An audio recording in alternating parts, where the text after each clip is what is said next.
Il y a de nombreuses années de cela, j'étais en Afrique du Sud à Cape Town et j'ai reçu 3 cadeaux de Noël dont je me souviendrai toute ma vie. Le premier cadeau fut une paire de Nike pour un ancien footballeur, cadeau sympa. Le second, je l'ai reçu au bout du monde, au Cap Horn, un matin, seul, où j'ai assisté à un lever de soleil grandiose, où il y avait soi-disant rien, il y avait l'essentiel. Et ce souvenir, il est ancré au niveau de ma chair, pour toujours. Le troisième cadeau de Noël, je l'ai reçu lorsque je suis rentré en Suisse, à Genève, où je résidais à l'époque. Quand je suis rentré à la maison, j'ai vu ma compagne préparer ses affaires, faire ses valises et prendre la porte pour ne plus jamais revenir. Je vous avoue que j'ai mis du temps pour enlever l'emballage et apprécier le cadeau. Puisque lorsque cette jeune femme a pris la porte avec ses valises, il y a une partie de mon image de moi qui a pris la porte également. Comme lorsque mon entraîneur de foot me mettait sur le banc de touche. Comme lorsque mes professeurs soulignaient en rouge tout ce que je faisais soi-disant pas bien. Ce qui faisait que j'abordais la vie dans cette position-là, avec une petite image de moi. En face de moi, une vieille dame. Je suis gêné de dire vieille dame, puisqu'elle était jeune, elle avait 85 ans sur son passeport. Mais en réalité, elle avait l'étincelle dans les yeux.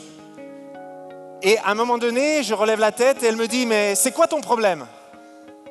Je lui dis, mon problème, c'est que je n'ai pas confiance en moi et je me demande toujours ce que les autres pensent de moi. Et là, elle s'écrie, Welcome to the club. Il y a une folle dans un aéroport, c'est pour moi. Ça me fait penser à une anecdote de mon enfance. Un après-midi, le maître me regarde violemment et me dit, Thierry, tu as un éléphant procréateur. J'avais 8 ans. Et là, il éclate de rire, il dit « Mais je n'ai pas dit que c'était un éléphant procréateur, j'ai dit que c'était un élément perturbateur. »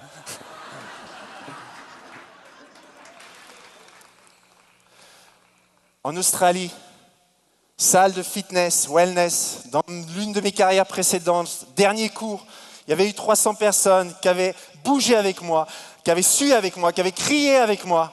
C'était mon dernier cours, je dégoulinais de sueur et mes larmes coulèrent. Qu'est-ce que j'allais faire ? Et à ce moment-là, j'entends la voix d'une petite fille qui me dit « C'est quoi ton rêve ?»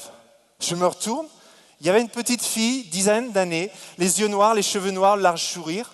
Et je lui dis « Mon rêve, c'est d'écrire des livres pour tous ceux qui, comme moi, aimeraient réaliser leurs rêves mais n'osent pas. » Et avec son large sourire, elle me dit « Fais-le !» Et pendant un quart d'heure, je lui ai expliqué toutes les raisons que ce n'était pas possible. Et derrière, elle m'a écouté comme le font vraiment les enfants. Et derrière, elle me dit, est-ce que tu te sais brosser les dents ? Quel est le rapport entre se brosser les dents et réaliser ses rêves ? Elle me dit, explique-moi. Je lui dis, je vais dans la salle de bain, je prends mon dentifrice après avoir mis la lumière, je me brosse les dents, j'essuie la brosse à dents, je me rince la bouche, je m'essuie, je sors de la salle de bain. Facile de se brosser les dents. Elle me dit, tu sais écrire un livre ? Elle me dit, tu ne vas pas aller dans une salle de bain pour écrire un livre. Tu vas t'asseoir à une table, tranquille. Tu vas écrire un mot, 2 mots, 5 mots, un paragraphe, 2 paragraphes, un livre, 2 livres, 5 livres. Et ça marche. Ce soir, c'est le 9e qui sort.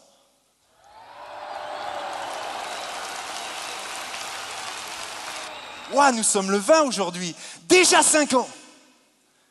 Et là, elle se retourne vers moi. Hé, petit cachotier, dites-moi, c'est quoi ? Un anniversaire ? Je dis, si vous le demandez avec autant d'enthousiasme, oui. Ça fait 5 ans aujourd'hui que je suis en pleine vitalité.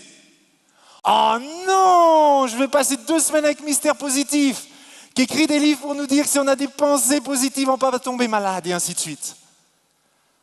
Et je lui dis, quel est votre ressenti avec ça ? Eh bien, c'est tout le contraire. Moi, ça fait 10 ans, 4 fois par an, à la même période, je tombe malade. Et ça n'a rien à voir avec les pensées. Ce sont les virus, et c'est ça mon vécu.